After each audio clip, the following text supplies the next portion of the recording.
Hello hello hello hello dear bankers, कैसे हैं आप सब लोग। आई होप सब मस्त हैं, जबरदस्त हैं। हम कर रहे हैं आरबीडब्ल्यूएम का लास्ट मॉड्यूल ई, जहां यूनिट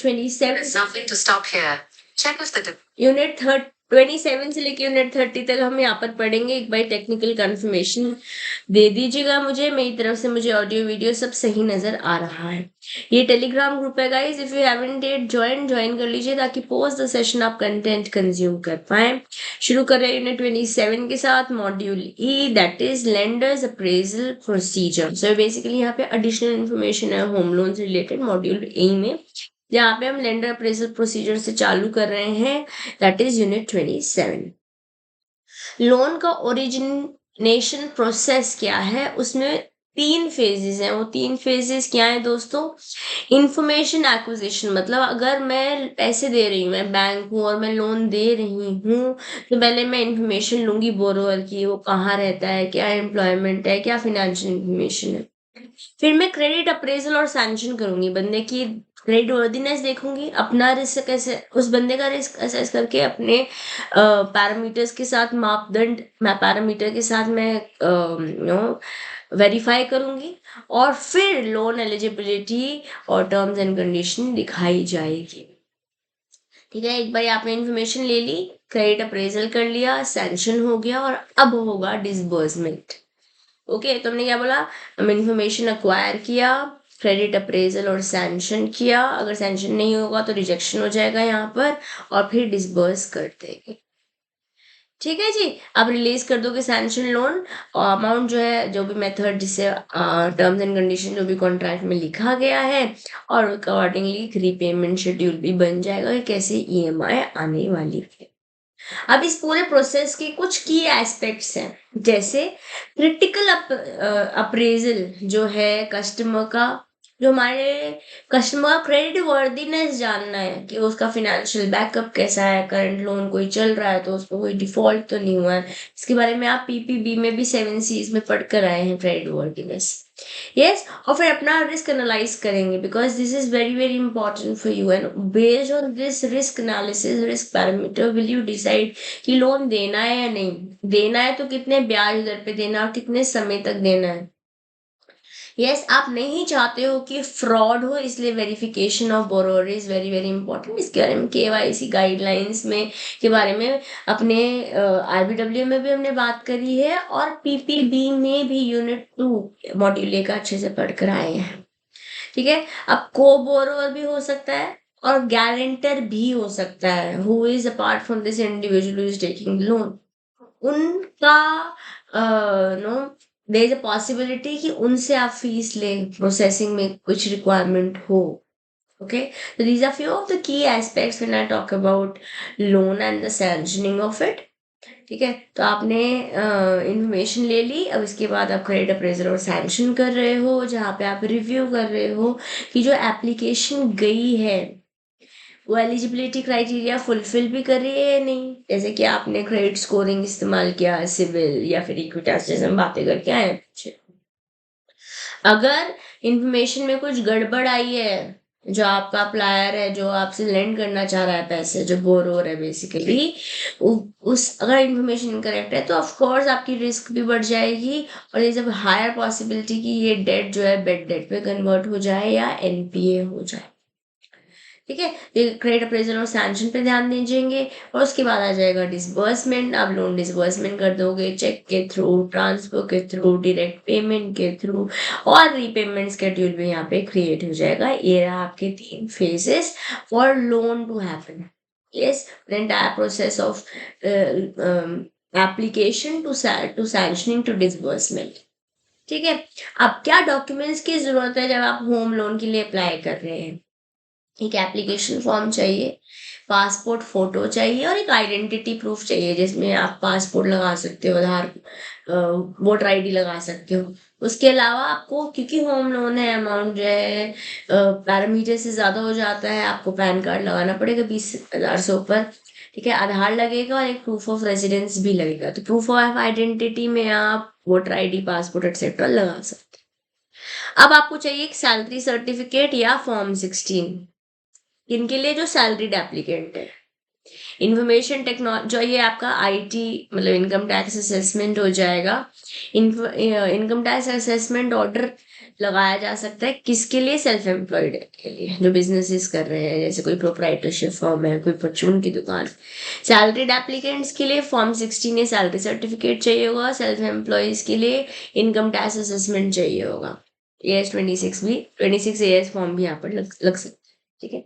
आपको बैंक का स्टेटमेंट चाहिए होगा। प्रॉपर्टी डॉक्यूमेंट, जैसे मान लेते हैं जो भी होम ले रहे हैं, जो भी कंस्ट्रक्शन कर रहे हैं, जो लैंड ले रहे हैं, जो फ्लैट ले रहे हैं, अंडर कंस्ट्रक्शन ले रहे हैं, जो भी है उसकी सेल डीड रहेगी। अलॉटमेंट लेटर चाहिएगा। कैसे अप्रूव प्लान चाहिए, वो सबकी डिटेल्स लगेंगी। और अगर रिक्वायर्ड है तो कुछ टैक्स रिसीट्स भी लगेंगी। प्लस लीगल ओपिनियन होंगे। वैल्यूएशन रिपोर्ट बनाई जाएगी। क्योंकि हर एक प्रॉपर्टी पर अंडर कंस्ट्रक्शन प्रोजेक्ट पे बैंक्स लोन नहीं देते हैं, तो लीगल ओपिनियन बैंक के अपनी लीगल टीम से, लीगल बैटरी से चेक रहेगा। प्लस वैल्यूएशन रिपोर्ट भी बनाई जाएगी and based on that home loan process होगा। Simple documentation. ओके। अब power of attorney, power of attorney के बारे में भी हम बहुत डिटेल में बातचीत करके आए हैं। इन पीपीबी हम ये समझते हैं जब एक कंपनी अपने बिहाफ पे किसी और को अथॉरिटी दे रही है टू डू द ट्रांजैक्शन, वहां पर पावर ऑफ अटर्नी दी जाती है। इंडिविजुअल के केस में मैंडेट या लेटर ऑफ अथॉरिटी से भी काम चल जाता है, but when it is a company and you are allowing some person, it comes to power of attorney. और पावर ऑफ अटर्नी दो तरीके की होती है, जनरल और स्पेसिफिक। जनरल जो रहती है उसमें आप सारी राइट्स दे देते हो। स्पेशल में आप कुछ पर्टिकुलर राइट्स ही ट्रांसफर करते हो। ठीक है। जनरल राइट तब तक वैलिड रहती है जब तक रिवोक नहीं कर दे रहा है। जैसे मैंने आपको पावर ऑफ अटर्नी दिया, जब तक मैं मना नहीं कर दूंगी तब तक ये रिमेन रहेगी वैलिड। बट स्पेशल जो पावर ऑफ अटर्नी है वो वहीं पे खत्म हो जाएगी। जो मैंने स्पेसिफिक काम के लिए आपको अथॉरिटी दी थी वो काम खत्म, और तो आपकी अथॉरिटी भी खत्म। स्पेसिफिक कंडीशंस अप्लाई करती हैं जब आप पावर ऑफ अटर्नी को इस्तेमाल कर रहे हो मॉर्गेज के केस में, या जहाँ पे रजिस्ट्रेशन और वेरिफिकेशन की ज़रूरत होती है। हो सकता है ये स्टेटमेंट आपसे ट्रू और फॉल्स के फॉर्मेट में पूछ ली जाए इन योर एग्जामिनेशन। ठीक है, तो ये इम्पोर्टेंट है। स्टेटमेंट बेस्ड क्वेश्चन में ये वन ऑफ द स्टेटमेंट्स हो सकती है। ठीक है। अब बात करते हैं क्या है अग्रीमेंट्स फॉर अप्रेजल प्रोसेस। सबसे पहले आपको कुछ नेसेसरी डॉक्यूमेंट्स में क्या क्या जरूरत होगी। जैसे आपने होम लोन लिया है, हाउसिंग लोन लिया, तो उसकी एप्लीकेशन लगेगी। अप्रेजल फॉर्म लगेगा। जो भी टर्म लोन अग्रीमेंट है, कैसे कैसे पेमेंट जाने वाली है। अगर गारंटर है तो उसका अग्रीमेंट रहेगा, और कुछ अंडरटेकिंग लेटर्स रहेंगे। ठीक है। फिर अप्रेजल होगा। एलिजिबिलिटी क्राइटेरिया देखा जाएगा। बैंक बेसिकली क्रेडिट अप्रेजल करेगा, अपना लीगल बैटरी से लीगल ओपिनियन लेगा, वैल्यूएशन चेक कराएगा, रीपेमेंट डिटेल्स देखेगा, और अगर कुछ और भी रिक्वायरमेंट है पर्टिकुलर किसी बैंक के या किसी रेगुलेटेड एंटिटी के द्वारा, तो यस वो भी होगा। Okay. Now pre sanction issues for housing loan. अब जब आप प्री सैंक्शन कर रहे हैं तो क्या बातें ध्यान रखेंगे? इंटरेस्ट रेट क्या है, फ्लोटिंग होगा या फिक्स्ड होगा। इंश्योरेंस रिक्वायरमेंट मेजरली सब जगह रिक्वायरमेंट रहती है इंश्योरेंस की, just in case something God forbid something happens to the person who is taking the loan, तो फिर कैसे कैसे वापस दिया जाएंगे पैसे। क्या टर्म इंश्योरेंस ले लिया जाता है, बट इंश्योरेंस रिक्वायरमेंट्स भी हो सकती हैं कुछ और फुलफिल करने के लिए। मॉरेटोरियम पीरियड की कितने समय तक आपको ईएमआई वापस नहीं देनी है, EMI calculations, extensive documents, detailed, extensive मतलब डिटेल्ड डॉक्यूमेंट्स यहाँ पर रहेंगे। प्लस थरो रिव्यू होगा सारे लीगल डॉक्यूमेंट्स का, और प्रॉपर वैल्यूएशन होगी। मॉर्गेज क्या होता है? मॉर्गेज पे हम बहुत विस्तार में बातचीत कर आए हैं पीपीबी में। यहाँ पे उतनी डिटेल नहीं है, बट जो है उसे हम पढ़ते हैं। मॉर्गेज क्या है? जैसे मान लेते हैं मुझे लोन चाहिए आपसे, आप हो गए लेंडर, मैं हो गई बोरोअर। मैंने क्या किया, जब लोन लेने आई आप क्या, तो आपने कहा कि मुझे कुछ कोलैटरल चाहिए होगा, सब इमूवेबल प्रॉपर्टी चाहिए होगी, just in case I give you loan and you default, तो मेरे पास क्या होगा बैकअप। मैंने बोला ओके, तो मैं अपनी प्रॉपर्टी, मेरा एक घर है, मैं वो आपके पास गिरवी रख देती हूँ। ठीक है। तो जब मैंने आपको प्रॉपर्टी दी, मैं बन गई मॉर्गेजर, और आपने मुझे इस प्रॉपर्टी को कोलैटरल रख के आपने मुझे दिया पैसे, तो आप बन गए मॉर्गेजी। तो मॉर्गेजर और मॉर्गेजी यहाँ पर इन्वॉल्व हो गए in the contract of mortgage या इन द मॉर्गेज डीड। यहाँ पर क्या हो रहा है, ट्रांसफर ऑफ ओनरशिप नहीं हो रही है, मैं अपनी ओनरशिप नहीं दे रही उस प्रॉपर्टी की, सिर्फ एक इंटरेस्ट ट्रांसफर कर रही हूँ कि अगर मैंने डिफॉल्ट किया तो आपके कैसे इंटरेस्ट है कि प्रॉपर्टी बेचो, अपने पैसे लो। बट अगर मैं डिफॉल्ट नहीं करती हूँ तो ओनरशिप मेरी ही है, इंटरेस्ट भी खत्म हो जाएगा, ट्रांसफर ऑफ इंटरेस्ट भी फिनिश हो जाएगा, जैसे ही मैं जो आपसे पैसे लिए हैं वो मैं अदा कर देती हूँ।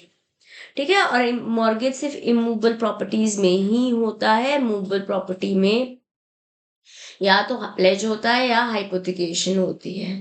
ठीक है। टाइप्स में सिंपल रजिस्टर्ड मॉर्गेज और इक्विटेबल मॉर्गेज रहता है इंडिया में, क्योंकि काफी दोनों ही यही दोनों कॉमन है। जो आपका यूसुफ्रुक्चरी मॉर्गेज है, इंग्लिश मॉर्गेज है ना, या कंडीशनल मॉर्गेज है, वो इंडिया में इतना कॉमन है नहीं। तो ये सिंपल मॉर्गेज और इक्विटेबल मॉर्गेज, जैसे deposit by mortgage by deposit of title deed भी कहते हैं। Okay, this is also known as this.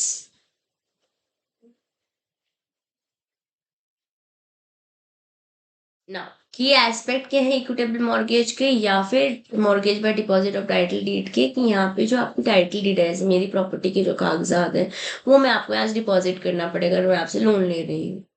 और जब तक के लिए मॉर्गेज है तब तक के लिए डॉक्यूमेंट भी वैलिड रहेगा।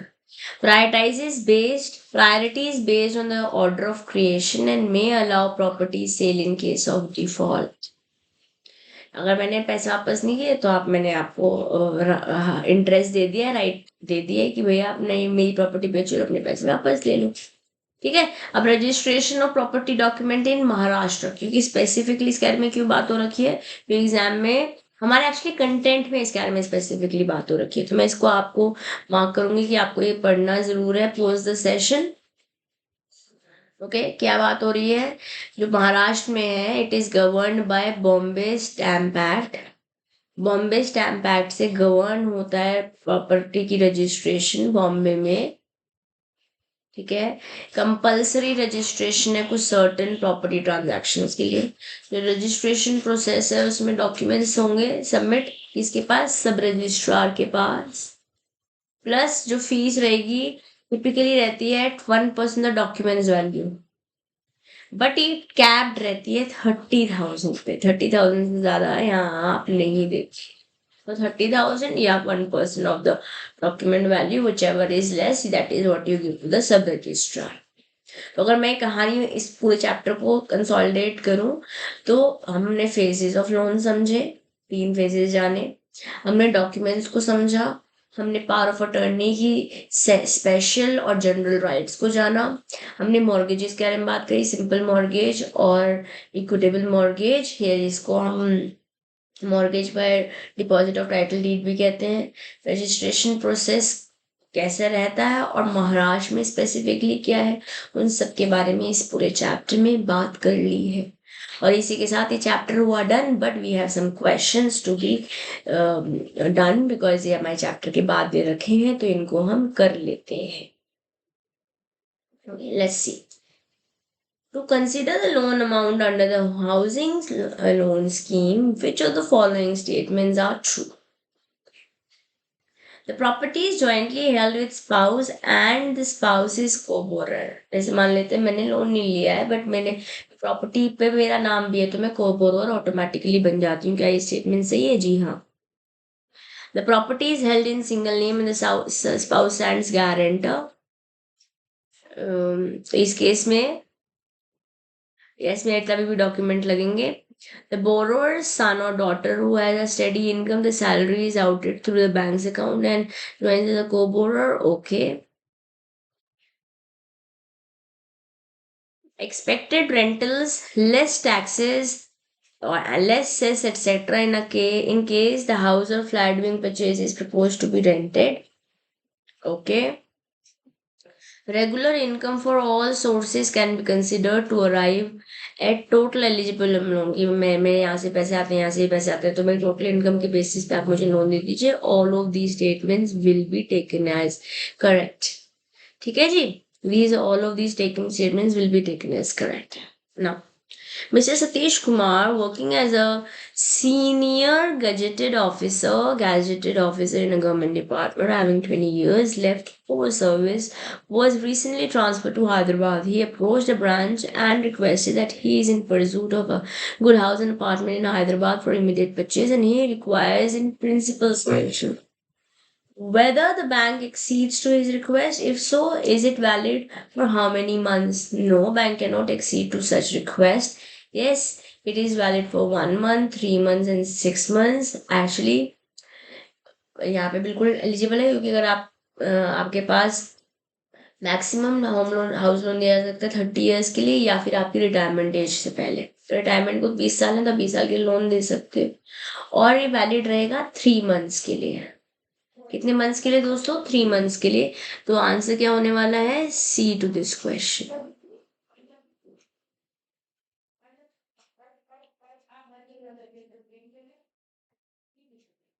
Okay, now state whether the following statement is true or false. If the house property is bought purely for investment angle, expecting appreciation of value over a period, the loan should be considered as risky and dealt with differently by tightening norms relating to margin security and guarantee, of course, क्योंकि रहना की बात नहीं होती ना, जब रहने की बात होती है तो इम्पोर्टेंट हो जाता है बंदे के लिए, वैसे देने ही पड़ेंगे, अंदर रहने को जगह भी नहीं मिलेगी। तो this is a absolutely true statement.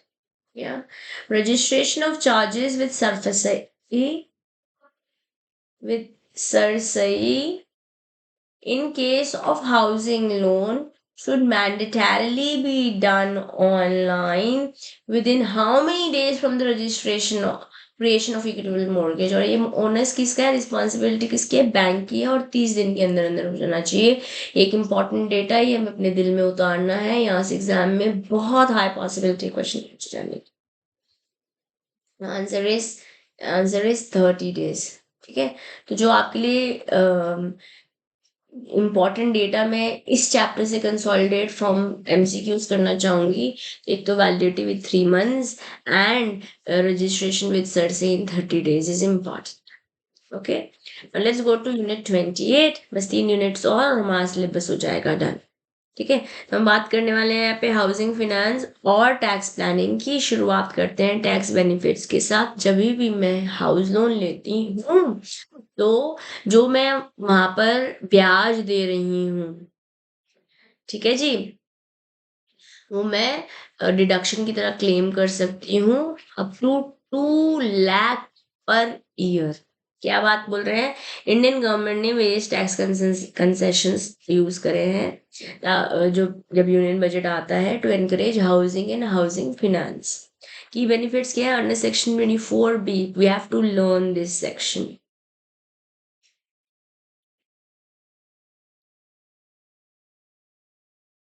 Okay, ये सेक्शन हमें लर्न करना ही करना है, ये इम्पोर्टेंट है दोस्तों।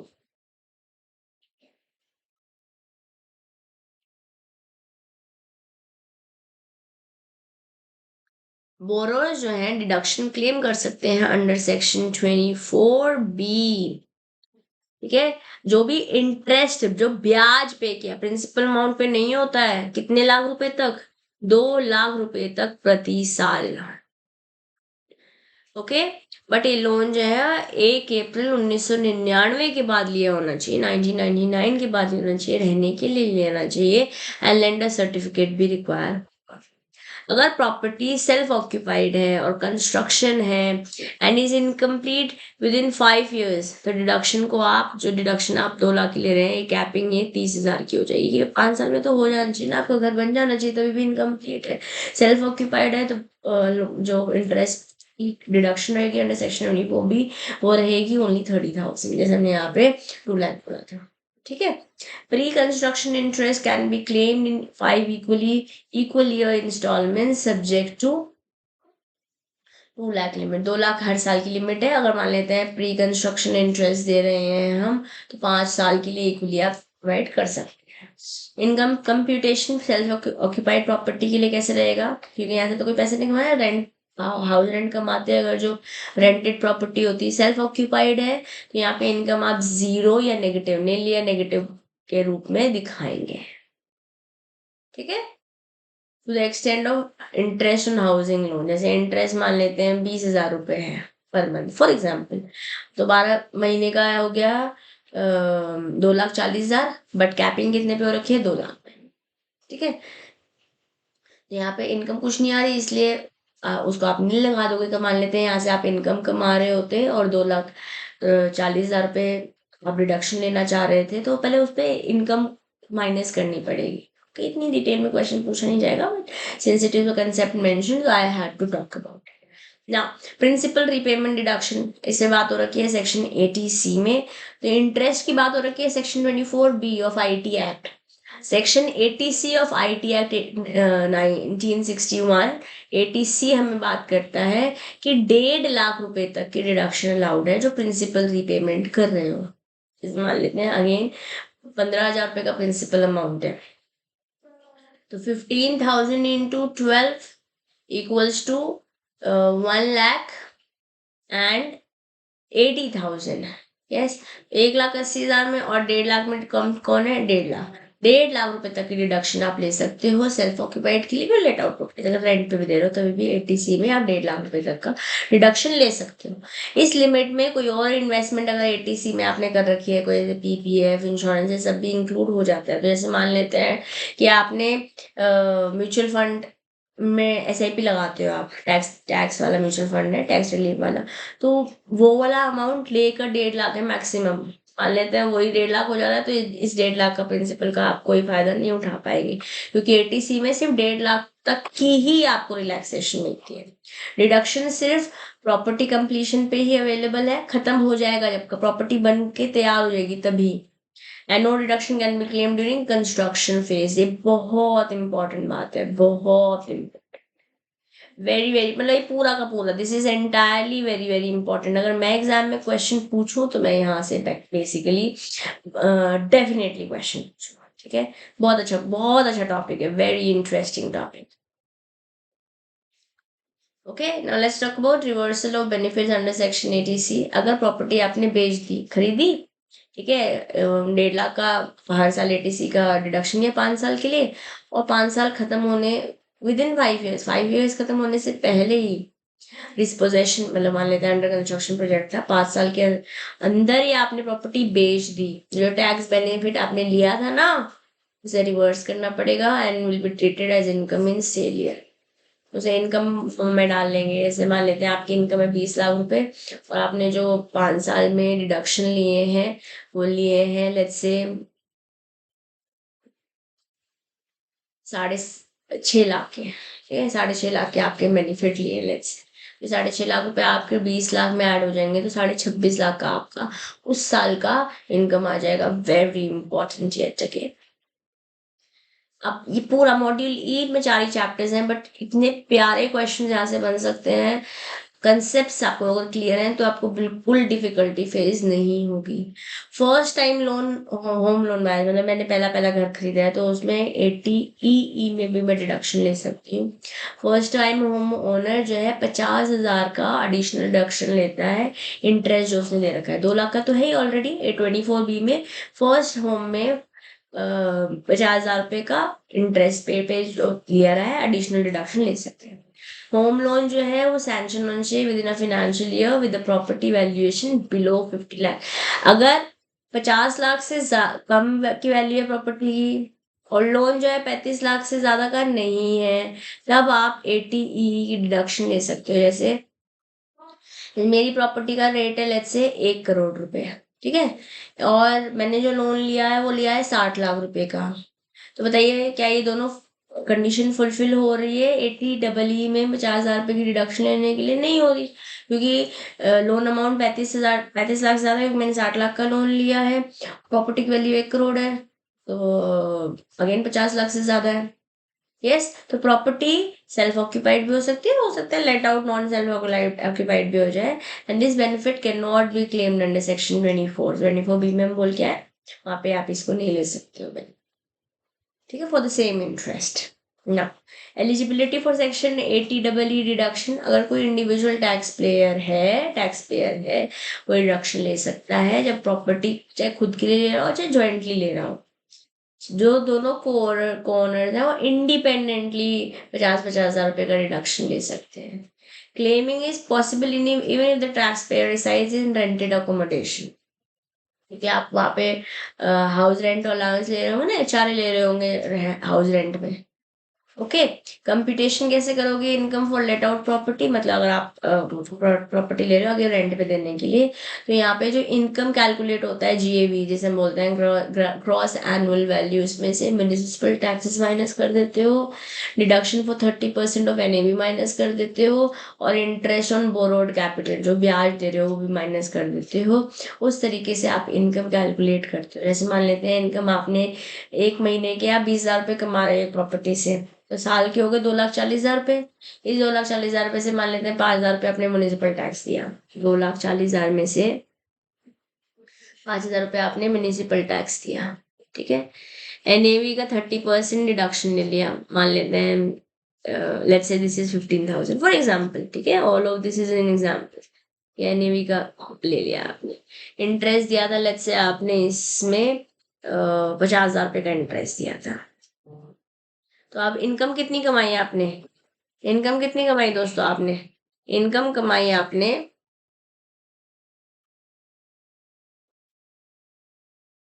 यहाँ पे आपने इनकम कमाई कितनी, 65,70, 2,40,000 में 70 माइनस करेंगे तो 1,70,000 ही बच जाएंगे।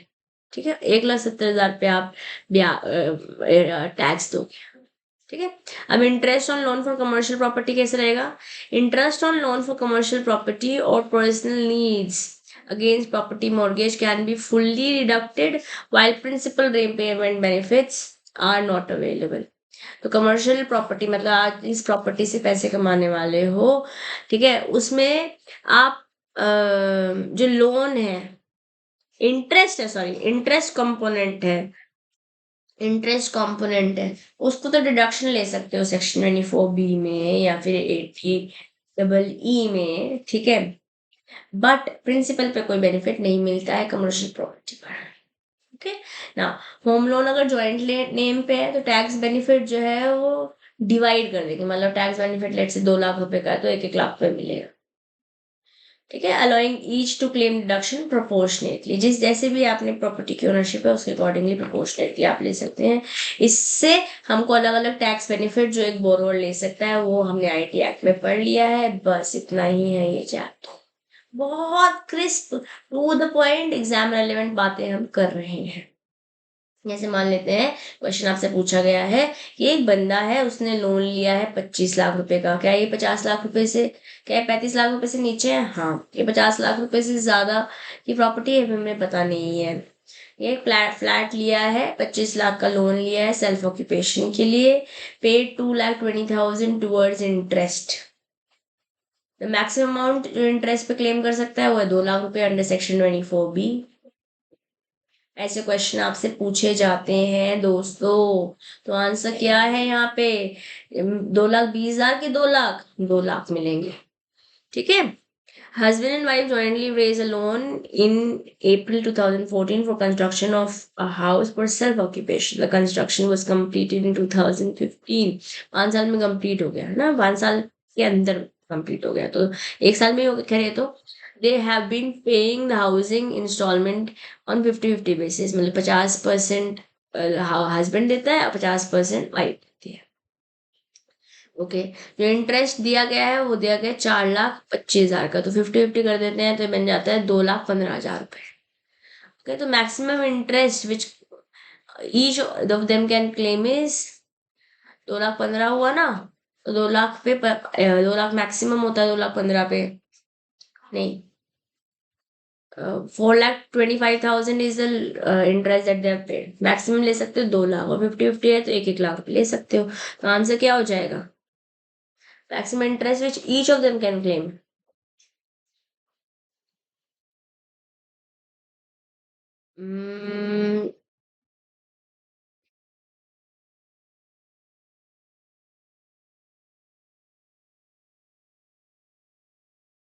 Let me just quickly check.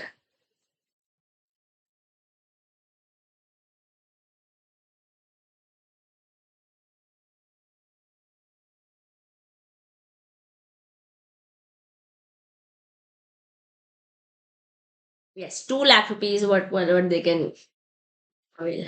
ठीक है, 2 lakh rupees is what they can avail. The answer is going to be 2 lakh. Okay. An individual took a loan of 10 lakh for purchasing a plot of land. Financial year 2010-11 और 1,10,000 रुपये interest दिए, 57,000 rupees principal amount में दिए. He has not paid any contribution under section 80C. 80C में 1,50,000 रुपए तक की maximum cap है. 80CCC, 80CCD. He will be able to claim reduction of 1,50,000, 2 lakh, sorry, 1,50,000, 57,000, 2,07,000 और nil.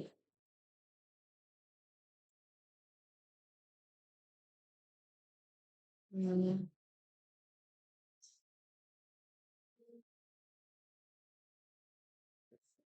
1,10,000 रुपये इंटरेस्ट में दिए. ठीक है.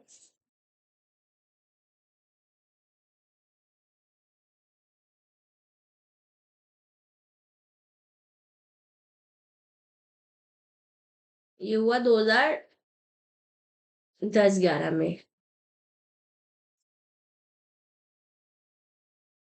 And around 57,000 towards principal during 2 lakhs financial year 16-17.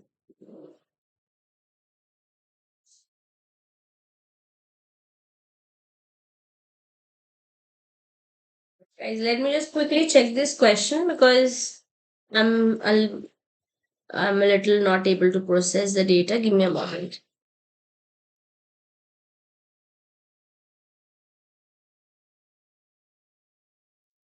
Okay guys, यहाँ पे जो कैश था यहाँ पर वो था प्लॉट ऑफ लैंड. क्या बोल रहे हैं ये? प्लॉट ऑफ लैंड है. ये रेसिडेंशियल प्रॉपर्टी होता तो ले पाता ना इंटरेस्ट पे रिडक्शन अंडर सेक्शन 24B. कितने 1.5 लाख तक ले पाता ना. यहाँ पर ये क्योंकि रेसिडेंशियल प्रॉपर्टी नहीं है, इस वजह से कुछ भी क्लेम नहीं कर पाएगा. Okay, I hope you have understood. Let's go to unit 29, mortgage advice के बारे में बात. ठीक है. तो रेगुलेटरी कंटेक्स्ट मतलब लॉ क्या बोल रहा है मॉर्गेज एडवाइस के बारे में. तो हम यहाँ पे इंडिया का तो बात करेंगे बट यूएस और यूके के बारे में बात हो रखी है हमारे कंटेंट में, तो उसको भी हम ध्यान देंगे.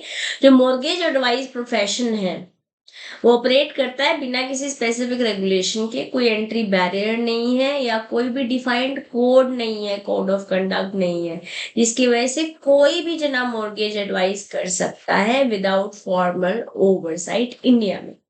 बट अगर मैं यूएस के बारे में बात करती हूँ तो वहां पे मॉर्गेज ब्रोकर्स हैं जो कि लॉ के द्वारा रेगुलेटेड है. उनको लाइसेंस की जरूरत पड़ती है. मैंडेटरी कुछ कोड ऑफ कंडक्ट है जो फॉलो करने पड़ते हैं. अगर आपने नहीं फॉलो करे तो आपको पेनल्टी भी देनी पड़ती है. ये स्टेट भी देखता है और सेंटर भी देखता है. Federal central agencies. जैसे हमारे पास तो कोई फॉर्मल साइट नहीं है बट यूएस में स्टेट और फेडरल एजेंसीज प्रॉपरली हैं जो कि ये देखती हैं कि आपने साइट प्रोविजंस फॉलो करें, कंप्लायंसेस फॉलो करें हैं या नहीं. अब यही मैं अगर यूके चले जाती हूँ, यूनाइटेड किंगडम चली जाती हूँ, तो it was introduced home loan information PACS, HIP बोल रहे हैं जिसे, ताकि ट्रांसपेरेंसी बन सके प्रॉपर्टी ट्रांजैक्शन पे. यहाँ पे कुछ असेंशियल कुछ मैंडेटरी डॉक्यूमेंट्स चाहिए होते हैं जैसे कि sales document, statement, energy performance certificates, ये चाहिए होते हैं. तो ये देखो, ये कंटेंट में बात कर रखी है इसलिए मुझे आपको ये पढ़ाना ही था. इसलिए क्योंकि अब आपसे पूछ लेते हैं HIP क्या चाहिए, तो आपको पता है कि यूके में चाहिए. यहाँ पे कहाँ फेडरल और स्टेट दोनों देखती है. लाइसेंसिंग रिक्वायरमेंट रहती है मॉर्गेज एडवाइस के लिए, तो आपको पता है वो यूएस में और इंडिया में ऐसा कुछ है नहीं. अब बात करते हैं टाइम वैल्यू ऑफ मनी, जिसे हम TVM बोलते हैं. तो टाइम वैल्यू ऑफ मनी है, it's a principle that asserts that money available today is worth more than the same amount in the future due to a potential investment return. मतलब जो आज 100 रुपए हैं वो फ्यूचर में 100 नहीं रहेंगे. जो चीज आज से 10 साल पहले 10 रुपए की मिलती थी आज वो 10 रुपए की नहीं मिलती है. मैगी का पैकेट जो आज से 5 साल पहले 10 रुपए का मिलता था, आज वो 12 रुपए का मिलता है, या अगर 10 रुपए का मिलता है तो सेम क्वांटिटी में नहीं मिलता है। तो यहाँ पे दो कंसेप्ट है, कि कंपाउंडिंग, एक है डिस्काउंटिंग। कंपाउंडिंग फ्यूचर वैल्यू के लिए करते हैं from present cash flow. Discounting present value के लिए करते हैं फ्रॉम फ्यूचर कैश फ्लो। कैसे मैम, समझ नहीं आया, ये समझते हैं। The process of calculating the future value of investment based on its present value and the interest rate over a specified period is known as compounding. It takes into account the interest earned on both initial principal and the accumulated interest. कैसे ma'am समझाइए, चलिए आइए देखें। मान लेते हैं आपने 10,000 रुपये इन्वेस्ट किए, ठीक है, इंटरेस्ट एनुअली था 5%, कंपाउंडेड एनुअली 3 साल की। तो आप इसका फ्यूचर वैल्यू कैसे निकालेंगे? फ्यूचर वैल्यू होता है present value into 1 plus rate of return into what ever is the year. जैसे यहाँ पर हमारे पास प्रेजेंट वैल्यू कितना है, 10,000 रुपये, ठीक है। 1 plus r rate of return interest is 5%, तो जो है 0.05%। कितने ईयर्स के लिए? 3 ईयर्स के लिए। जब आप इसे कैलकुलेट करेंगे अपने कैलकुलेटर में, तो अमाउंट आने वाला है 11,57,5,000 कितना हो, 76.25। ठीक है, तो लगभग आपकी इन्वेस्टमेंट जो आज आप 10,000 रुपये डालते हो, ये 11,500, मतलब 1,576 रुपीज की इसमें एप्रिसिएशन आ जाएगी। मतलब आज जो हम पैसे डालते हैं, वो बाद में हमको क्या बन के मिलने वाले हैं, वो कंपाउंडिंग है, उसमें इंटरेस्ट इंटरेस्ट ऐड होता चला जाएगा। ठीक है, बट डिस्काउंटिंग क्या है?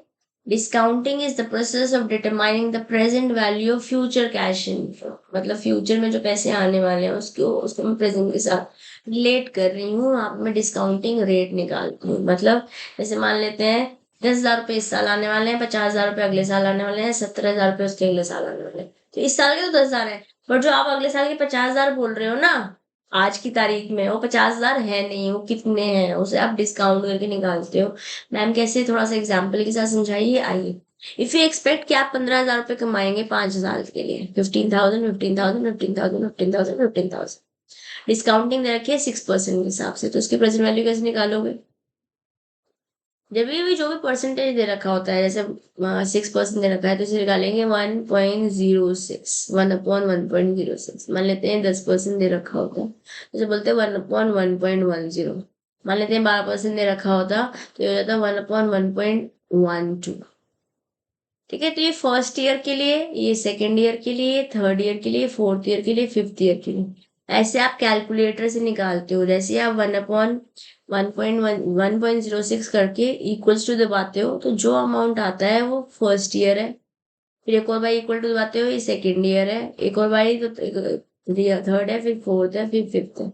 जो कैलकुलेटर बिना कुछ भी नहीं करे, जो कैलकुलेटर होता है 1/1.06 इक्वल्स टू जो अमाउंट आएगा वो फर्स्ट ईयर के आगे लिख दो, फिर एक और बाई इक्वल इक्वल टू दबाओ, फिर सेकेंड ईयर के आगे लिख दो, एक और बाई इक्वल टू दबाओ, थर्ड ईयर के आगे लिख दो, एक और बाई इक्वल टू दबाओ, फोर्थ ईयर के आगे लिख दो, एक और बाई इक्वल टू दबाओ, फिफ्थ ईयर के आगे लिख दो। तो 15,000, 15,000, 15,000, 15,000, 15,000, 15,000, इसको इंडिविजुअल के साथ मल्टीप्लाई करो, तो आपको पता चलेगा कि फर्स्ट ईयर में 15,000 क्या है, सेकेंड ईयर में क्या है, थर्ड ईयर में क्या है, फोर्थ ईयर में क्या है, फिफ्थ ईयर में क्या है at the end.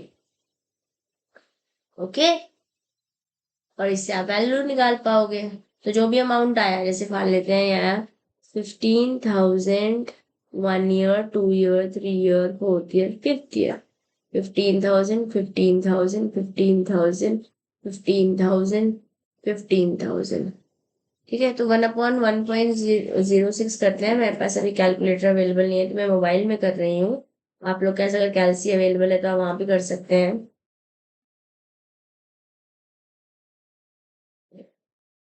1/1.06 equals to 0.943, फिर से इक्वल्स टू 0.89889। इसको 890 बोल देते हैं, क्योंकि बाद में भी ये 2 से ज्यादा आ रहा है। चलो 880 बोल देते हैं, 890। ठीक है, फिर से इक्वल्स टू तो बन जा रहा है 839, 9 को चौरासी कर देते हैं, equal to 0.792 equals to 0.747। Okay, अब मल्टीप्लाई कीजिए, यहाँ पे मल्टीप्लाई कीजिए, 15,000 into 0.943, 15,000 into 0.943 equals to 1,00,000, sorry 14,145।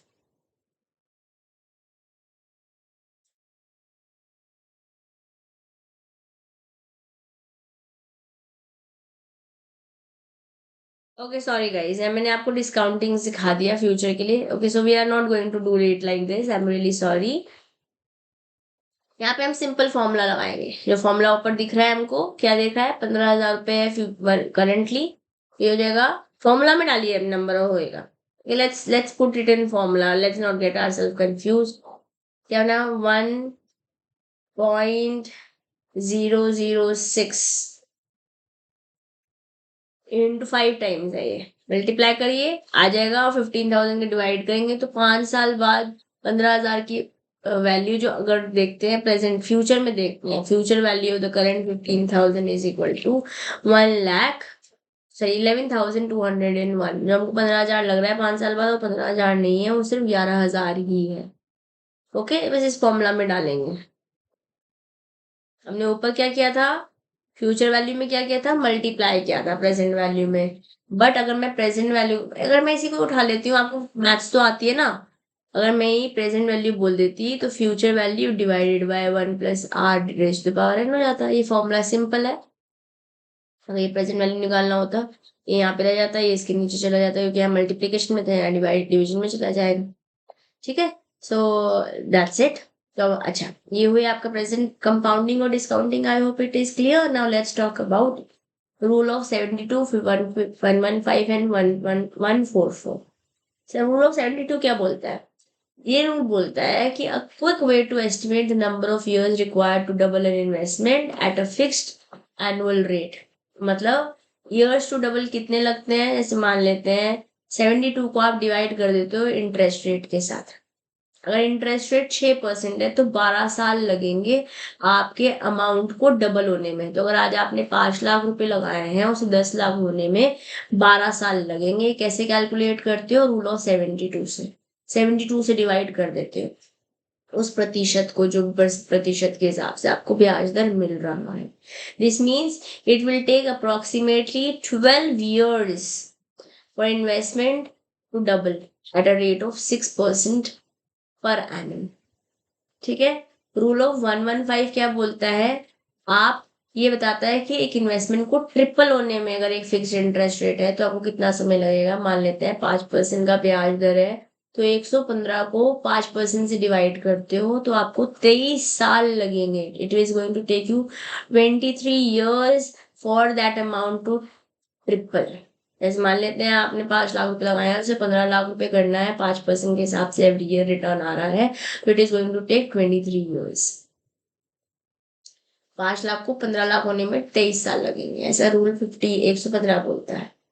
ऐसे ही रूल 144 है, बोलता है कि एक अमाउंट को 4 गुना होने के लिए, मतलब 5 लाख को 20 लाख होने के लिए 144 को डिवाइड कर दोगे उस रेट के साथ जो रेट आपको मिल रहा है। जैसे मान लेते हैं रेट मिल रहा है 4%, तो 144 को डिवाइड बाय 4 करोगे 36 ईयर लगेंगे। ऐसे मान लेते हैं रेट आपको मिल रहा है 10%, तो 14.4 ईयर्स में 4 टाइम्स हो जाएगा। तो जो भी रेट ऑफ इंटरेस्ट है उससे आप डिवाइड करेंगे, you will get individual rule of 72, rule of 115 and rule of 144, double, triple and quadruple.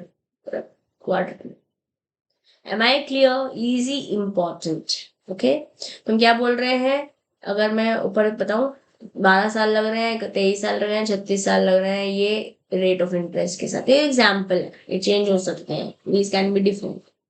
Okay, future value हमने पता ही कर ली है, फ्यूचर वैल्यू होती है present value 1 + r raise to the power n, और यही अगर हमें आपको प्रेजेंट वैल्यू निकालनी होती है तो फ्यूचर वैल्यू को डिवाइड कर देते हैं 1+r raise to the power n। ठीक है, अब बात करते हैं कैपिटल गेन्स के बारे में। कैपिटल असेट को कैसे डिफाइन करोगे आप? कोई भी एक ऐसी प्रॉपर्टी, चाहे वो टेंजिबल है चाहे इंटेंजिबल है, मतलब जिसको आप देख सकते हो, छू सकते हो, या नहीं देख सकते, छू सकते हो। जैसे कोई लैंड है, कोई बिल्डिंग है, टेंजिबल है, गुडविल है, रेपुटेशन है, इंटेंजिबल है, पैटेंट है, इंटेंजिबल है, except certain exclusion like stock in trade, personal effects, ये आप हटा देते हो।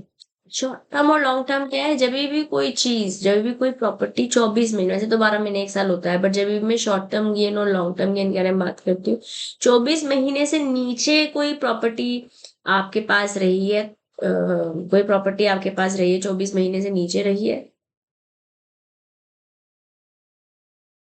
तो वो शॉर्ट टर्म है, और यही 24 महीने से ज्यादा रह लेती है तो ये लॉन्ग टर्म हो जाता है। Short term capital gain tax रहता है एप्लीकेबल इनकम टैक्स स्लैब के अकॉर्डिंग, वेराज लॉन्ग टर्म रहता है स्पेसिफिक डिडक्शंस और इंडेक्स्ड कॉस्ट कैलकुलेशन रहती है। इंडेक्सेशन में आपका मतलब वही वाली बात आ जाती है कि 100 रुपए जो आज 100 रुपए हैं, वो आज से 20 साल बाद 100 रुपए नहीं होंगे। ठीक है ना? यहाँ से 20 साल पहले वो 100 रुपए नहीं थे, वो 150 थे शायद, एक आज से 20 साल पहले, और आने वाले समय में वो 100 रुपए शायद 60 रुपए ही रह जाएंगे। वो रहता है इंडेक्स, इन्फ्लेशन को मद्देनजर रखते हुए। ठीक है, जैसे हम इंडेक्स कॉस्ट कैलकुलेशन बोलते हैं। ओके, तो कॉस्ट इन्फ्लेशन इंडेक्स क्या होता है? CII, जैसे मैंने आपको बताया, इन्फ्लेशन का प्रभाव रहता है यहाँ पे। जो कॉस्ट ऑफ एक्विजिशन है for inflation when calculating capital gain, उसमें आप क्या फॉर्मूला लगाते हो? जो आपने मान लेते हैं 1991 में 5 लाख रुपए का कुछ खरीदा था, ठीक है, और 1991 से अगर मैं 2024 बोलती हूँ तो क्या ये दो 24 महीने से ज्यादा है? हाँ, तो ये लॉन्ग टर्म कैपिटल गेन लगेगा यहाँ पे। आपने 5 लाख रुपए का खरीदा था 1991 में, और उसे 1 करोड़ का बेचा है या 50 लाख का बेचा है, तो 45 lakh rupees, actually 45 lakh rupees है। ये इन्फ्लेशन का प्रभाव होते होते शायद ये 35 लाख ही रह गए हो। वो कैसे पता चलेगा? इन्फ्लेशन इंडेक्स से, कॉस्ट इन्फ्लेशन इंडेक्स से। और कैसे कैलकुलेट करते हैं? हम हमें अब जो बेस ईयर लेते हैं वो 2001-2 की जगह पहले जो अमाउंट लिया जाता था, बेस ईयर लिया जाता था, वो 1900 समथिंग लिया जाता था, अब वो 2001 कर दिया गया है। ठीक है, तो बेस ईयर कैलकुलेट करते हो 2001-2 के हिसाब से। I think this is repeated, हम पढ़ चुके हैं। Okay, capital gain deposit scheme. यहाँ पे क्या है? अंडर सेक्शन 54 कुछ एग्जेम्पशंस मिलते हैं। टैक्स पेयर को नया हाउस खरीद लेना है 1 साल के अंदर अंदर, 1 ईयर बिफोर और 2 year after the sale of old house. मान लेते हैं ओल्ड हाउस जो है आपने खरीदा था 1 लाख रुपए का, बेचा है 10 लाख रुपए का, तो 9 लाख रुपए आपका प्रॉफिट हो गया। बट मान लेते हैं कॉस्ट ऑफ इन्फ्लेशन इंडेक्स भी लगा लेते हैं, मैं कह रही हूँ 6 लाख रुपए प्रॉफिट हो गया। अब इस 6 लाख पे आपको टैक्स देना पड़ेगा अगर आपने या तो 1 साल बेचने से पहले या 2 साल बेचने के बाद नया घर नहीं खरीदा है। तो अगर खरीद ले रहे हो तो फिर आपको टैक्स नहीं देना पड़ेगा। या फिर construct a house within 3 years from the date of sale date. Important, थोड़ा सी बात ध्यान से सुनने वाली है, ट्रिकी बिल्कुल नहीं है, बट ध्यान से सुननी पड़ेगी। जैसे मान लेते हैं मैंने 10 लाख रुपए का सामान घर बेचा, सेल किया। जब मैंने ओरिजिनली खरीदा था, ओरिजिनल परचेज करी थी, तो 2 लाख की करी थी, और मैं अगर इस पे CII लगा देती हूँ फॉर एग्जाम्पल, CII वैसे तो मुनाफा हुआ 8 लाख का प्रॉफिट, बट अगर मैं इस अमाउंट पे CII लगा देती हूँ, ये मान लेते हैं 6 लाख हुआ, लेट्स। अब मुझे इस 6 लाख पे देना पड़ेगा टैक्स, बट अब मुझे टैक्स कब नहीं देना पड़ेगा? टैक्स देना पड़ेगा, नहीं देना पड़ेगा? देना पड़ेगा, नहीं देना पड़ेगा? नहीं, कब नहीं देना पड़ेगा? जब या तो 1 ईयर बिफोर सेल मैंने नया कोई प्रॉपर्टी खरीद लिया है, या 2 ईयर आफ्टर सेल मैंने कोई नई प्रॉपर्टी खरीद ली है, या 3 ईयर आफ्टर सेल मैंने कंस्ट्रक्शन कर लिया है नए घर का, तो मुझे टैक्स नहीं देना पड़ेगा इस प्रॉफिट पे। और अगर मैंने इन तीनों में से कुछ भी नहीं किया है तो मुझे टैक्स देना पड़ेगा। सिंपल। ठीक है. So if the capital gain for the sale isn't used by the time filing the income tax return, the unutilized amount can be deposited in capital gains deposit account scheme at a specific particular. ठीक है, मान लेते हैं अभी 2 साल तो नहीं complete हुआ, इसी साल मैंने पैसे कमाया तो मुझे टैक्स देना पड़ेगा. मैं टैक्स देने की जगह capital gain deposit account scheme में पैसे जमा करा दूंगी और विद इन 2 years या 3 years जो भी मैं स्पेसिफिक बनाने का या खरीदने का सिस्टम है वो कर लूंगी, तो मुझे टैक्स नहीं देना पड़ेगा. बट डिपॉजिट नहीं कराओगे तो उस साल की इनकम इसको कंसिडर कर लिया जाएगा. फंड्स को आप विड्रॉ कर सकते हो जब भी आप परचेज कर रहे हो या कंस्ट्रक्ट कर रहे हो, जो भी हमने ऊपर बात करी है 2 साल और 3 साल वाली. बहुत इंपॉर्टेंट डेटा जिस मैंने अभी आपके साथ डिस्कस किया है, बहुत very important data that I've discussed with you guys just now. ठीक है ना. कैपिटल के ये हमने बात करी है सेक्शन 54 के बारे में. सेक्शन भी लर्न करना है हमारे पास. मॉड्यूल ई मान लिया कम है कंटेंट बट याद करने वाला है. ठीक है, चलो कैपिटल गेन टैक्स कैलकुलेशन बात करते हैं. एलटीसीजी में फ्लैट 20% टैक्सेशन है, प्लस सरचार्ज भी देना पड़ेगा, एजुकेशन सेस भी देना पड़ेगा. और सरचार्ज है 10% अगर आपकी टोटल इनकम जो है 10 लाख से ज्यादा है. और एजुकेशन सेस है 3%. इसमें एजुकेशन सेस भी आ जा रहा है और secondary and higher education cess भी आ जा रहा है. बहुत इंपॉर्टेंट डेटा बता रही हूँ दोस्तों अभी मैं आपको. डिडक्शन कोई नहीं मिलती अंडर सेक्शन 80C से 80U तक अगर आप LTCG long term capital gain लेते हो तो. 1.5 लाख वाली एटीसी मिलती है, बाकी सारी बहुत सारी डिडक्शन होती है हमारे सिलेबस में नहीं. एडजस्टमेंट एलटीसीजी बोलते लॉन्ग टर्म कैपिटल गेन को एडजस्ट कर सकते हो अगेंस्ट द बेसिक एग्जाम्पशन अगर आप एक रेसिडेंशियल इंडिविजुअल हो या एचयूएफ हो तो. भैया साहब ये आपको पढ़ना है, लर्न करना है, डेटा बाय हार्ट करना है. मैं हाईलाइट कर रही हूँ वो सब कुछ जो आपके लिए इम्पोर्टेंट है, वो सब कुछ जो आपके लिए इम्पोर्टेंट है, वो सब कुछ जो आपके लिए इम्पोर्टेंट है. ध्यान से ध्यान से ध्यान से आपको पढ़ते चला जाना है. ठीक है,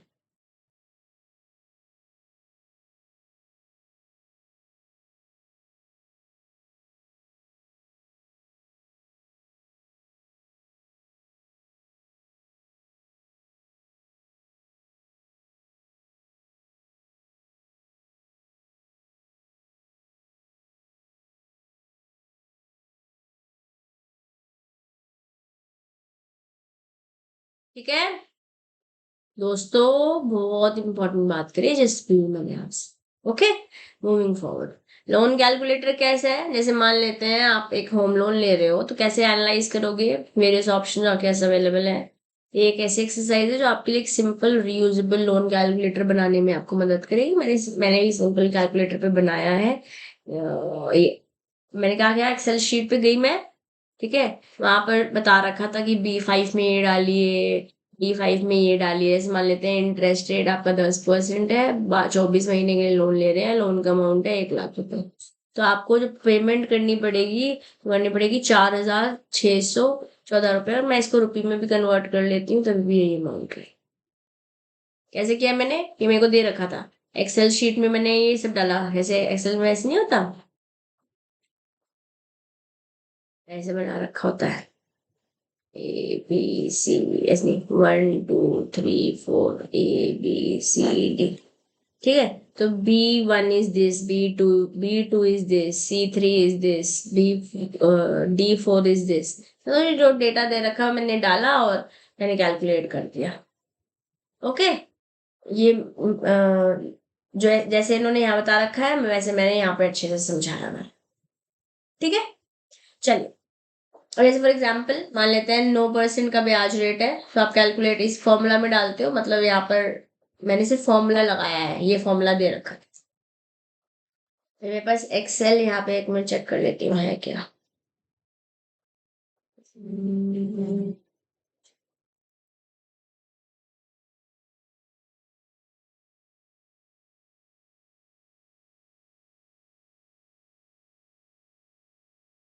सी give me a moment.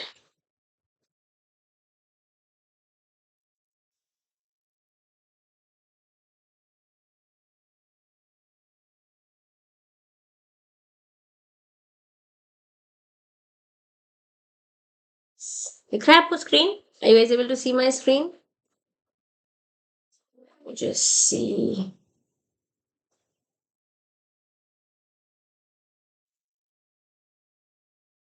आप मेरी स्क्रीन देख पा रहे हैं? आई होप देख पा रहे होंगे। ये देखिए, मैंने क्या किया है, यहाँ पे सिर्फ एक फॉर्मूला लगाया है, दिख रहा है? PMT B6 दे रहा 10%, डिवाइड बाय 12 कर रखा है, C6 24 और D पे -D6 कर रखा है। ठीक है, अब ये अमाउंट क्या आ गया?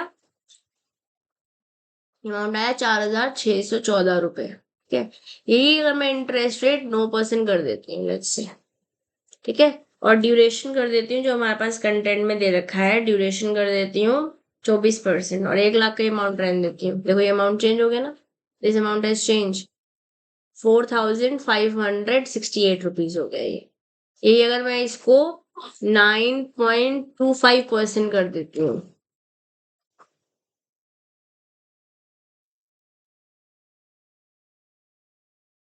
ठीक है, तो अमाउंट फिर से चेंज हो गया, ये बन गया 4,579.95 और यही अमाउंट अगर मैं 9.50 कर देती हूँ,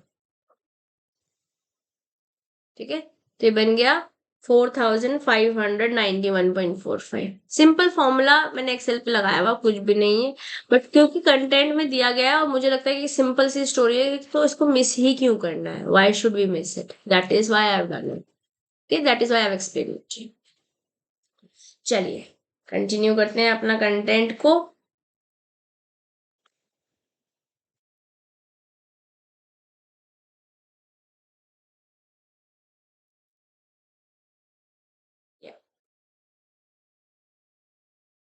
चलिए, लोन एमोटाइजेशन स्केड्यूल, जैसे मैंने PMT फंक्शन आपको सिखाया, ठीक है, आप जब पर मंथ जो भी आपका अमाउंट है वो दे देंगे, आप टेबल बना देंगे, पीरियड, ओपनिंग बैलेंस, पेमेंट, सब कुछ की बेसिस पे इस तरीके से आप एमोटाइज कर सकते हैं। एक ऐसा प्रोसेस है of paying of a loan over a period through a series of fixed payment. आपने लोन लिया था वो वापस दे रहे हो एक फिक्स्ड पेमेंट के जरिए। Okay, with this we are done. यहाँ पे इस चैप्टर में थोड़े क्वेश्चंस अच्छे हैं, ध्यान से मुझे सुनिएगा। A rupee is dash worth more than a rupee tomorrow. A rupee today is worth more than a rupee tomorrow. क्योंकि कल जो आज 1 रुपए है वो शायद 0.95 ही रह जाएगा। ठीक है, by applying rule 72 a rupee will double in 9 years. The rate of interest is dash. कैसे किया हमने 72 में? 72 में हमें पता नहीं है कितना परसेंट है और 9 इयर्स में ये डबल हो जाएगा, तो 72 divided by 9 equals to x, कितना हुआ? 9 मल्टी करा इसको हमने, तो ये हुआ 81 और 98, 8 इयर्स में, 8% के हिसाब से 8% इज दिस, ठीक है ना, ये निकाला ना हमने, 72 को divide by that percentage equals to you get the time की कब हो रहा है डबल, तो आंसर 8 हो जाएगा। Registration fee for registration of document in Maharashtra is approximately 1% और मैक्सिमम 30,000, 1% एंड 30,000, ठीक है। Interest at rate 15% per annum means monthly interest at a dash percent. देखो ये तो पहले हम पहले वाले जो हम पढ़ ले आए हैं तो हम देख लेते हैं। ये हमने 8% निकाल दिया था, ये हमने 1 और 3 कर लिया था, ठीक है। ये क्या करा हमने, बोल रहे हैं इंटरेस्ट रेट 15% के हिसाब से है, मंथली इंटरेस्ट रेट क्या हो जाएगा 15 डिवाइड बाय 12, ये होगा ना 1.25, दैट्स योर आंसर। सिंपल है, ठीक है। चलो, in India mortgage advice profession is carried out without any regulation, that's a true statement, इसमें कोई टेंशन नहीं है। By applying 72 rupee with double 9 years, ये तो हम क्वेश्चन कर चुके हैं, इट्स रिपीटेड क्वेश्चन है ना, 8% आंसर है। Cost inflation index from 2000 to 2001 to 2006 to 2007 and other information is given below, ठीक है, ये इन्फॉर्मेशन दे रखा है। Mr. Sukumar bought a house in 2001 for 3 lakh and sold the same at 7 lakh. 7 lakh में बेच दिया कितने साल के अंदर अंदर? 5 साल में। तो आपको कैपिटल गेन निकालना है, कैसे निकालोगे?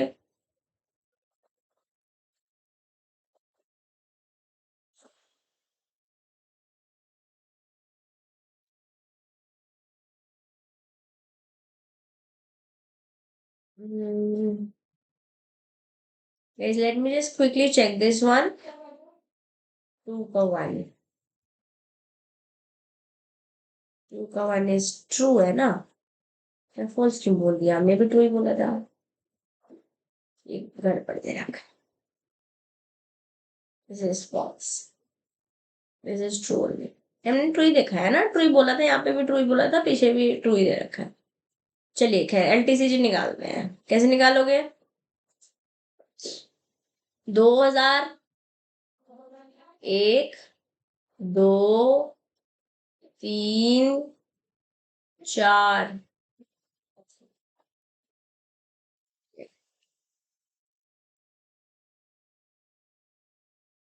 2000, 2001, 2, 3, 4, 5, 6, 7 है ना? तो 5, 0 to 1। अच्छा ऐसे करेंगे इसे,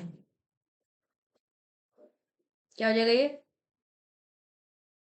1, 1, 2, 2, 3, 3, 4, 4, 5, 5, 6 and 6, 7। 6, 7 is 519। Okay. Cost inflation starting में 1, 2 में। परचेज ईयर 1, 2 में कितना रखा है? 426। ये डेटा दिया हुआ है आपको 1, 2 में। ओके। अब आपको इंडेक्सेशन करनी है, कैसे करोगे? How will you do it? Sale year में सीआईआई कितना था? 426। नो, सेल ईयर में 519, परचेज ईयर में 426। तो 519 डिवाइड बाय 426। और कितने रुपए का खरीदा था? 3 लाख रुपए का खरीदा था। तो ये आपका अमाउंट कितना आ गया? इंडेक्स कॉस्ट कितनी आ गई? इंडेक्स कॉस्ट आ गई 3,65,493 रुपीज। कैपिटल गेन कितना होगा? आपने 7 लाख रुपए का बेचा है। अगर मैं इंडेक्सेशन करती हूँ तो 3,65,000 रुपए का खरीदा था। इतने रुपए पे आपको टैक्स देना पड़ेगा। समझ में आया? बहुत अच्छा क्वेश्चन है। और ये आपके मैकमिलन का क्वेश्चन है, मैंने नहीं बनाया, it's a Macmillan question. Very good, very important. ये डेटा मैं आपके साथ post the session immediately share कर दूंगी। ठीक है। नेक्स्ट आपको सिलेक्ट करने हैं answers. Document relating to the following transaction of immovable property are required to be compulsory register. ठीक है। गिफ्ट को करना पड़ेगा, करना पड़ेगा। लीज ऑफ इमूवेबल प्रॉपर्टी 1 साल से ऊपर करना पड़ेगा। Instrument with which creates a right of immovable property of more than 100 rupees, ये भी करना पड़ेगा। ये अपने आप में एक डेटा है जहां से आपको क्वेश्चन अगर एप्लीकेशन बेस्ड भी आता है तो आपको पता होना चाहिए।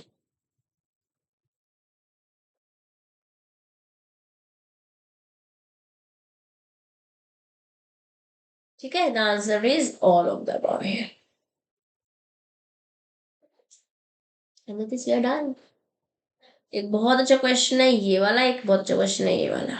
ये दोनों बहुत अच्छे क्वेश्चन है, बहुत अच्छे। Okay, and this also is quite good. चलिए पढ़ते हैं last unit and module E and RBWM both will be done. चलते हैं वैल्यूएशन ऑफ रिटेल प्रॉपर्टी पढ़ते हैं। वैल्यूएशन के बारे में बात करते हैं तो एक ऐसा प्रोसेस है जिससे आप डिटरमाइन करते हो किसी प्रॉपर्टी की, किसी एसेट की क्या वैल्यू है, क्या वर्थ है, फ्यूचर इनकम पोटेंशियल के बेसिस पे क्या बेनिफिट इससे मिलने वाला है, या कोई और फैक्टर्स भी हो सकते हैं, डिमांड और स्कैसिटी पे बेस्ड। अगर जो कॉस्ट है, मतलब जो प्रोडक्शन एक्सपेंस है और जो प्राइस है जिसमें प्रॉफिट भी आप जोड़ लेते हो, बदल सकती है। डिमांड और सप्लाई पे डिमांड ज्यादा होगा तो, और सप्लाई कम होगा तो पैसे ज्यादा बढ़ा ही देंगे, उसकी प्रॉपर्टी के प्राइसेस बढ़ी जाएंगे चाहे कॉस्ट कम ही क्यों ना हो। वैल्यूएशन में बहुत सारे फैक्टर्स इंक्लूड होते हैं, जैसे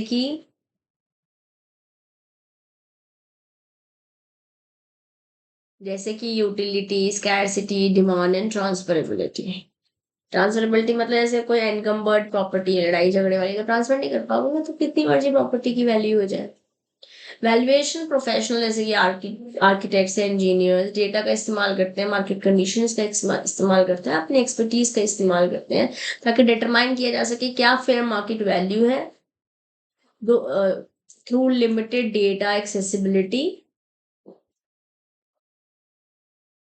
ओके, और यहाँ पे जजमेंट ऑफ कोर्स उनकी एक्सपर्टीज की जरूरत पड़ती है। वैल्यूअर्स जो कि रजिस्टर्ड है इनकम टैक्स डिपार्टमेंट के पास अंडर वेल्थ टैक्स एक्ट, और बहुत सारे बैंक्स के पास रजिस्ट्रेशन रहता है, मेंबरशिप चाहिए होती है ऑर्गेनाइजेशन के साथ, ताकि वो इंस्टीट्यूशन ऑफ वैल्यूअर्स दिल्ली जैसे जगह से उन्होंने अगर मेंबर बन रखे हैं, they will be able to become valuers. Okay ना, valuation of different types of land, जैसे मान लेते हैं एग्रीकल्चर लैंड है तो इस पर बहुत सारे फैक्टर्स डिपेंड करेंगे ये प्रॉपर्टी की वैल्यू क्या होएगी, जैसे लोकेशन क्या है, सॉइल की क्वालिटी क्या है, पैसे पानी कैसे अवेलेबल है, साइज क्या है, क्रॉप का टाइप क्या है, खारिफ है खराबी है, खारिफ है, एटसेट्रा एटसेट्रा, है ना। अब यहाँ पे मेथड कैसे इस्तेमाल करोगे कैलकुलेशन का, इनकम कैपिटलाइजेशन मेथड, मान लेते हैं क्रॉप शेयरिंग इनकम है या कोई खर्चे हैं उसको हटा दिया जाएगा, या इंटरेस्ट रेट दे रहे हो उसे कैपिटलाइज करने में।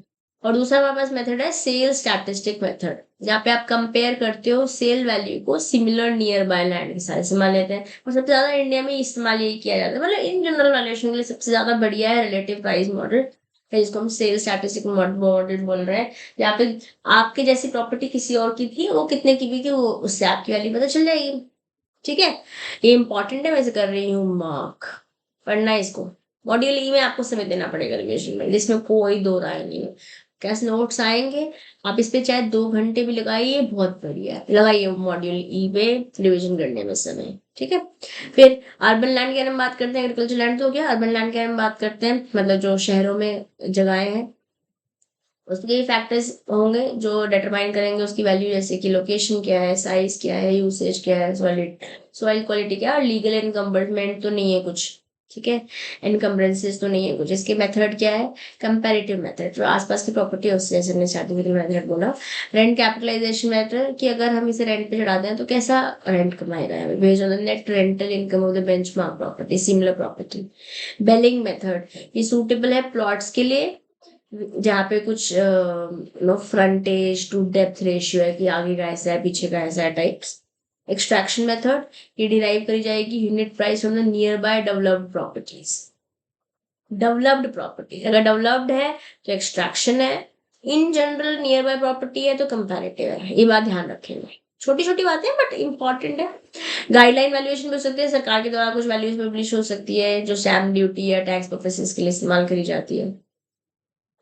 अब लैंड और बिल्डिंग को कैसे करोगे, दोनों की वैल्यूएशन करते हुए आप कुछ फैक्टर्स का इस्तेमाल करेंगे, और यहाँ पे भी सेम मेथड्स हैं ऑलमोस्ट जो आपने अर्बन में देखे हैं। एल्बेलिंग नहीं है यहाँ पे, जैसे यहाँ पे क्या क्या है हमारे पास, सिमिलर है, मतलब बोल सकते हैं कंपेरेटिव मेथड है, रेंट कैपिटलाइजेशन मेथड है, सिंपल है। Reverse valuation based on profit है, नेट प्रॉफिट कितना कमाओगे, ऑन कॉस्ट है, कितना खर्चा हुआ है, क्या रेट कंस्ट्रक्शन है, कितनी पुरानी प्रॉपर्टी हो गई है। डेवलपमेंट का मेथड क्या है, वो आजकल चलते हैं ना, क्या बोलते हैं, माई वन टेक्निक से बन रखा है, जो बड़ी बड़ी ब्रिक्स होती है उससे बन रखा है, लेट्स से। ठीक है, डेवलपमेंट का मेथड क्या है, आफ्टर मॉडिफिकेशन पोटेंशियल वैल्यू क्या रहेगी। और स्पेशलाइज बिल्डिंग है, अगर मान लेते हैं इंटेंजिबल असेट, जैसे कोई एटीएस की प्रॉपर्टी है या डीएलएफ की प्रॉपर्टी है, तो गुडविल आ जाएगा, कोई लोकल है तो शायद उसकी वैल्यूएशन कम आ जाएगी। नए मेथड हो सकते हैं ना। कैसे लाइफ पता चलेगी, structure in property valuation, building life affects property value and depreciation, कितनी पुरानी है। ठीक है, अब फैक्टर्स इन्फ्लुएंसिंग लाइफ स्पैन, क्या मटेरियल इस्तेमाल हुआ है और मेंटेनेंस कैसी हो रखी है, क्लाइमेटिक कंडीशन क्या है, टेक्नोलॉजी एडवांसमेंट क्या है। टिपिकल लाइफ 40 से 80 साल रहती है, कहीं ना अलग अलग भी हो सकती है। एक्सटेंडिंग बिल्डिंग लाइफ क्या है, मतलब किसी भी चीज को अगर मेंटेन करते हैं तो उसकी लाइफ बढ़ जाती है ना, ऐसे बोलते हैं ना। तो रेगुलर मेंटेनेंस है, रेनोवेशन है, स्ट्रक्चर अपडेशन है, तो यूजफुल लाइफ ऑफ कोर्स इसकी बढ़ जाती है। सिंकिंग फंड क्या होता है, जैसे मान लेते हैं आपने 1 करोड़ की कोई प्रॉपर्टी ली विथ 30 ईयर लाइफ, 5% इंटरेस्ट के साथ, और उसमें आपने एनुअल कॉन्ट्रीब्यूशन किया जैसे 67,245। ठीक है, तो यहाँ पर sorry, okay sorry guys, sorry, calculate कर रखा है ये। ओके, how do we calculate it, let me explain. जैसे मान लेते हैं सिंकिंग फंड क्या है। Sinking fund is created to recover the initial investment by accumulating funds for replacing or renovating the property at the end of the useful life। मतलब annually आप कितने पैसे डालोगे ताकि जो भी वैल्यूएशन कम हो रही है over a period of time, एक लाइफ स्पैन के अंदर इस एक प्रॉपर्टी की, वो उतनी तक पहुंचा दी जाए रोज, हर साल उतने उतने पैसे डाल के। जैसे एक प्रॉपर्टी है जो कि 1 करोड़ की है, 1 करोड़ हुआ, 10 लाख हुआ, 10, 100, 1000, 10,000, 1 लाख, 10 लाख, 10 लाख, $10 लाख की प्रॉपर्टी है। 30 साल इसकी लाइफ है, 5% का इंटरेस्ट लगा रखा है। तो हर साल कितने रुपए डालने पड़ेंगे आपको, या कितने डॉलर डालने पड़ेंगे, 67,445 डालने पड़ेंगे। एनुअल कॉन्ट्रीब्यूशन डालने पड़ेंगे ताकि आप ये 10 लाख तक पहुंच पाए after 3 years with 5% interest. Okay, depreciation क्या है, जो वियर एंड टीयर हो जाता है, थोड़ा थोड़ा कम होते रहते हैं ना प्रॉपर्टी की वैल्यू। यहाँ पे फिजिकल डेप्रिसिएशन हो सकता है, वियर एंड टीयर या पुअर वर्कमैनशिप, और फंक्शनल ऑब्सोलेंस हो सकता है, टेक्नोलॉजी आउट ऑफ, मतलब it is no more of use. तो यहाँ पे जो आप मेथड इस्तेमाल करते हैं, एएफएम में पढ़ के आए होंगे आप मेरे सर के साथ, ये स्ट्रेट लाइन मेथड, यहाँ पे आप ऐसे मान लेते हैं डेप्रिसिएशन लेट्स से 10,000 का है और 10 साल की है, तो 10,000 divide by 10 equals to 1,000 rupees every year. ठीक है, जो भी प्रॉपर्टी वैल्यू बिल्डिंग की लाइफ है उस पर इवनली डिवाइड कर देते हैं। WDV या रिटन डाउन वैल्यू क्या रहता है, एक कांस्टेंट परसेंटेज, मतलब हर साल 5% से कम हो रहा है। तो 10,000 पे 5% इक्वल्स टू 500 रुपये लग से, या 100 रुपये पड़ते हैं। 100 रुपये पे 5% इक्वल्स टू ₹2.5। तो आप ₹2.5 से कम हुआ, 97.5 हुआ। अब 97.5 पे 2.5% कम करोगे तो ये कम होगा ना, फिर जो अमाउंट आएगा फिर उस पर 2.5% कम करोगे, तो हर साल percentage remain same but value कम होती जा रही है, उसे WDV बोलते हैं। और सैल्वेज वैल्यू क्या होती है, जो एंड में पैसे, मतलब बेचने के बाद आपको पैसे मिलने वाले हैं। Estimated residual value at the end of life span often assumed zero in WDV method. जब मतलब रिटर्न डाउन वैल्यू मेथड लेते हैं तो आप मान लेते हैं कि कुछ मिलने नहीं वाला, जीरो मिलने वाले हैं। ठीक है, कम करते करते, ये इंपॉर्टेंट है, यहाँ से आपसे एग्जाम में क्वेश्चन पूछा जा सकता है। ओके, जैसे for example straight line method देखें तो, जैसे यहाँ पे कॉस्ट ऑफ असेट मान लेते हैं 1 लाख थी। ठीक है, जो एंड में पेज पे जाके आपको पैसे मिलने वाले हैं वो 10,000 रुपये है। तो 90,000 डिवाइड बाई 10, एनुअल डेप्रिसिएशन 9,000 की है। मान लेते हैं सैलवेज वैल्यू 0 है, अगर WDV मेथड इस्तेमाल करते हैं और सैलवेज वैल्यू 0 आ रहा होता, अगर सैलवेज वैल्यू 0 WDV मेथड में होता है तो ये 10,000 डिवाइड बाई 10 इक्वल्स टू 1,000 आ जाता है। तो annual depreciation 1 lakh minus 10,000 equals to, okay sorry guys, 1 lakh minus 0 अगर ये WDV मेथड होता, तो 1 lakh minus 0 equals to 1 lakh, 1 lakh divide by 10 equals to 10,000। तो एनुअल डेप्रिसिएशन 9,000 की जगह 10,000 होता, अगर WDV नहीं भी होता। अगर WDV होता तो वहाँ पे परसेंटेज, फिक्स परसेंटेज हिसाब से नीचे जाते हो आप। ओके, WDV में क्या हो रहा है, WDV में 1 माइनस डेप्रिसिएशन रेट। जैसे मान लेते हैं 1 लाख रुपए, $1 लाख में लेट्स से आपने चालू किया था, डेप्रिसिएशन रेट 10% के हिसाब से है, तो 10,000 रुपये। नेट बुक वैल्यू कितनी है, 90,000 की फर्स्ट ईयर में, दिस इज ईयर 1। और यही ईयर 2 हो जाएगा, 90,000 पे 10% करोगे तो ये 9,000 हो जाएगा। तो 90,000 माइनस 9,000 81,000। ऐसे 81,000 पे 10% लगाओगे थर्ड ईयर में तो हो जाएगा 8,100। ठीक है, 81,000 में से 8,100 माइनस करोगे। ओके, और ऐसे ही so on and so forth. Salvage value क्या होती है, जो एंड में मिलने वाला है। जैसे मान लेते हैं मशीन की कॉस्ट 5,000 रुपए की है और एंड में जो स्क्रैप रैप बेच के आपको पैसे मिलने वाले हैं वो है 5,000। तो मतलब आफ्टर 5 इयर्स जो पैसे मिलेंगे बंदे को, मिलेंगे 5,000 रुपए। ओके, स्ट्रेट लाइन मेथड में आप सिंपल क्या करते हो, जो भी अमाउंट ऑफ डेप्रिसिएशन है उसे, या सैलवेज मिलने वाली है, उसको आप डिवाइड कर देते हो जितने भी साल से, नंबर ऑफ इयर्स के साथ। You get to know the annual depreciation, हर साल सेम डेप्रिसिएशन लगाते हैं। ओके, WDV में ऐसे माना जाता है जनरली कुछ सैलवेज वैल्यू आती ही नहीं है। ना रिवर्स मॉर्गेज क्या है, एक ऐसा एक फाइनेंशियल सोल्यूशन है सीनियर सिटीजन के लिए। रिवर्स मॉर्गेज अलाउ करता है सीनियर सिटीजन को पैसे लेने के लिए, income from their property while retaining the ownership. अगर आप 60 साल से ऊपर हो और प्रॉपर्टी प्राइमरी रेजिडेंस है आपकी, कोई इसमें लड़ाई झगड़ा नहीं है, रेजिडुअल लाइफ जो है उस प्रॉपर्टी की वो 20 साल अभी है, ठीक है। तो आगे ऐसा ऑप्शन है with valuable real estate but limited financial resources, पैसे कम है तो आप ये रिवर्स मॉर्गेज कर सकते हो। Okay, and with this we are done. आइए कुछ क्वेश्चन देखेंगे। जैसे मान लेते हैं एक न्यूली कंस्ट्रक्टेड बिल्डिंग है जिसमें प्लॉट है 1 लाख रुपए का, कंस्ट्रक्शन कॉस्ट है 20 लाख का, एस्टिमेटेड लाइफ है 66 ईयर, इन्वेस्टर बोल रहा है 5% ऑन रिटर्न ऑन लैंड चाहिए, 6% ऑन कंस्ट्रक्शन कॉस्ट चाहिए, एनुअल रेंट कैलकुलेट करना है आपको, 0.5% ऑफ कॉस्ट ऑफ कंस्ट्रक्शन और outgoing equal 30% of gross rent. Coefficient दे रखा है सिंकिंग फंड का 3% फॉर 66 ईयर्स। अब बताइए, सॉरी, कोएफिशिएंट जो रखा है 0.005, 3 साल 3% के हिसाब से फॉर 66 ईयर्स। कैसे कैलकुलेट करोगे? 1 लाख रुपए का लैंड है, 5% के हिसाब से बोल रहा है रिटर्न है, तो ये 5,000। कंस्ट्रक्शन लगाओगे, कंस्ट्रक्शन कॉस्ट पे 6% 20 लाख पे लगाओगे तो यार 1,20,000 रुपये। तो टोटल इनकम जो आप डिजायर कर रहे हो इन दोनों को प्लस कर रहे हो। ओके, तो ये बन गया total income desired equals to 1,25,000 rupees income that is what the constructor is demanding.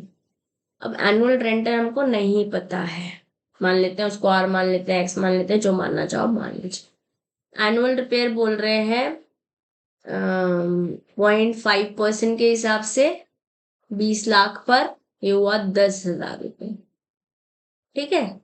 अब out going, other out goings कितना है वो हमें पता नहीं है, 30% ऑफ आर है, आर रेंट बोल रहे हैं इसलिए हमें पता ही नहीं क्या है ये, 0.30 of R. Amount toward sinking fund कितना है, कोएफिशिएंट रखा है 0.005 इंटू 20 लाख इक्वल्स टू 10,000। तो नेट इनकम कितनी हो जाएगी? रेंटल, रेंटल में से आप माइनस करोगे 0.30, 30% ऑफ आर माइनस 20,000, 20,000 कैसे आएगी?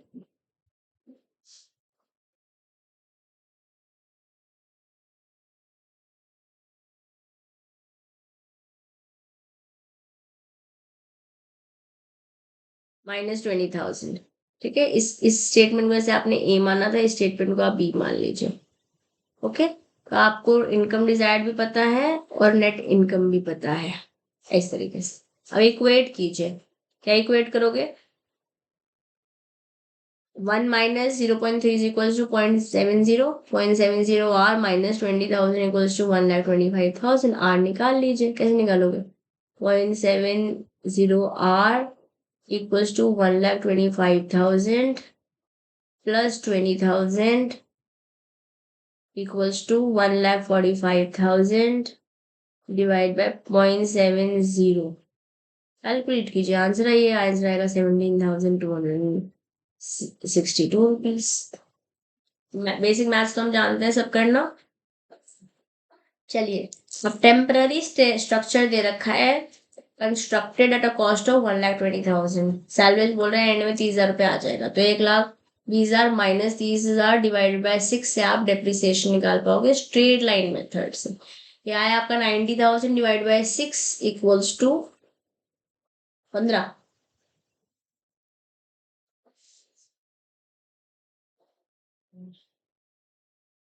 हाँ, स्ट्रेट लाइन मेथड से 15,000 है ना, कैसे निकाला मैंने इसे? 1,20,000 minus 30,000, 90,000 divided by 6 years equals to 15,000. This is how your 15,000 has come. Okay, अब बोल रहे हैं रेट ऑफ डेप्रिसिएशन, अगर मैं WDV मेथड से जाती हूँ तो 15% हर साल है और 6 साल की वैल्यूएशन है। तो 1 माइनस सैलवेज वैल्यू कितनी है एंड में आ रही है, जनरली बोलते हैं 0 है WDV में, बट जब क्वेश्चन में दे रखी है तो हम इसको वही मानेंगे, 30,000 ही मानेंगे। Divided by cost of construction is 1,20,000 raise to the power 1 divide by n, n is what? 15%। Yes, तो 30,000 डिवाइड बाय 1,20,000, जो भी अमाउंट आएगा उसे 1 divide raise to power 1/n है, कैलकुलेट कीजिएगा, अमाउंट आ जाएगा 0.2064। कहने का मतलब है जो डिप्रिसिएशन है अब लगाने वाले हैं 20.64% के हिसाब से। ओके, तो अगर मान लेते हैं डिप्रिसिएशन फॉर द ईयर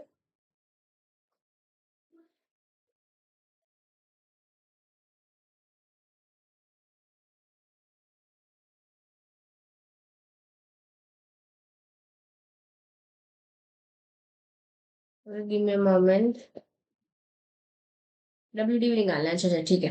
तो हर साल 30,000 20.64% के हिसाब से निकालिए। चलिए कैलकुलेटर उठाइए अपना। 1,20,000 इंटू 20.64,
गया 24,768। इन्होंने 770 ले लिया है इसको।